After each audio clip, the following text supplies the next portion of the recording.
Fala aí pessoal, beleza? Vamos começar agora a estudar um novo módulo sobre mecânica dos fluidos, tá?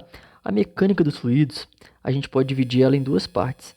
A gente vai ter a estática dos fluidos, só que antigamente os fluidos que eram mais estudados, né, eram o quê? Era o líquido que a gente utilizava era a água. Então, água, o prefixo é hidro, então costumou-se chamar dessa primeira parte de hidrostática, tá? Que é estudo do líquido parado, o líquido em estado de repouso. E temos também a hidrodinâmica, que é quando o líquido ele vai estar em movimento, ou líquido, no caso, a gente vai, de forma geral, chamar de fluido. A gente vai estudar, porque os líquidos, eles, diferentemente dos gases, que são outros fluidos, eles têm um volume fixo. A gente vai estudar sempre, ou na maioria dos casos, líquidos, mas, de maneira geral, a hidrostática a gente também chama de estática dos fluidos. E a hidrodinâmica de dinâmica dos fluidos. Beleza? Mas, igual eu falei, na maioria dos casos é o líquido que a gente vai estar estudando. E é por isso que a gente chama até de hidro, porque hidro vem de água. Beleza?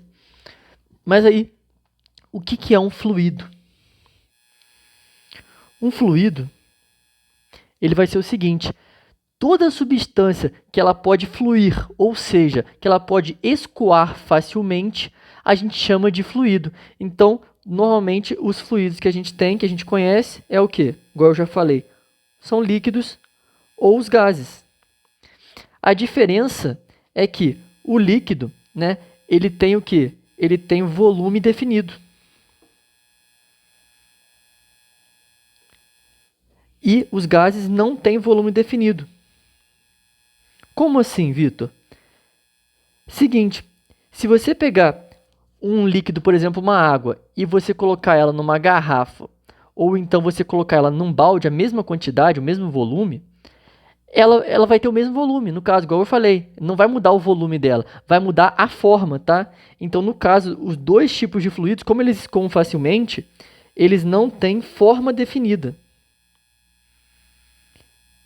Então, se eu colocar 1 litro de água numa garrafa ou 1 litro de água num balde, a forma vai mudar, porque a forma ele vai justamente se adaptar à forma do recipiente. Já o volume do líquido não vai mudar. Já se for um gás, ele tende a ocupar o espaço do recipiente inteiro. Então, se você pega um gás e coloca ele num recipiente de 2 litros ou de 3 litros, o volume dele vai mudar, porque ele se espalha por todo o recipiente, tá? Ou seja, uma determinada massa de gás, ela sempre vai tender a ocupar todo o volume que lhe é oferecido. E essa propriedade, a gente conhece ela como expansibilidade, tá beleza?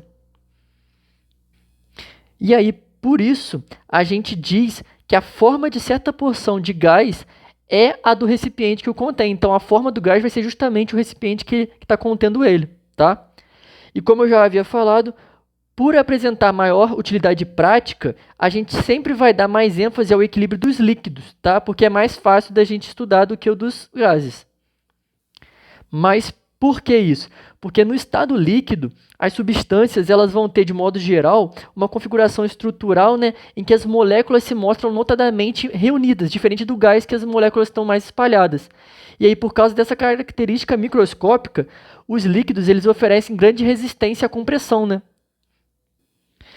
E aí, por isso, durante o nosso estudo, essa pequena compressibilidade dos líquidos, ela vai ser negligenciada pela gente. A gente vai ignorar ela e a gente vai considerar os líquidos, então sempre, ou na maioria dos casos, o enunciado vai vir falando que são líquidos incompressíveis, tá? Que eles não podem ser comprimidos.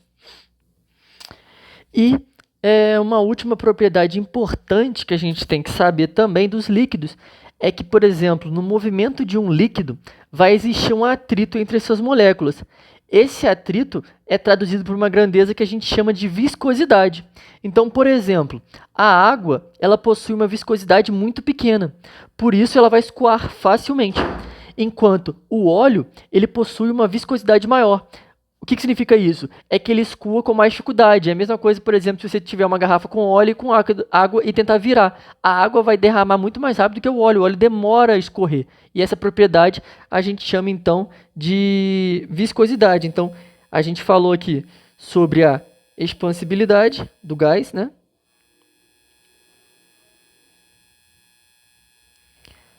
E falamos também da viscosidade aqui dos líquidos. E antes disso, falamos também da compressibilidade e aqui da viscosidade. Beleza? Então aí vamos começar o estudo da mecânica dos fluidos.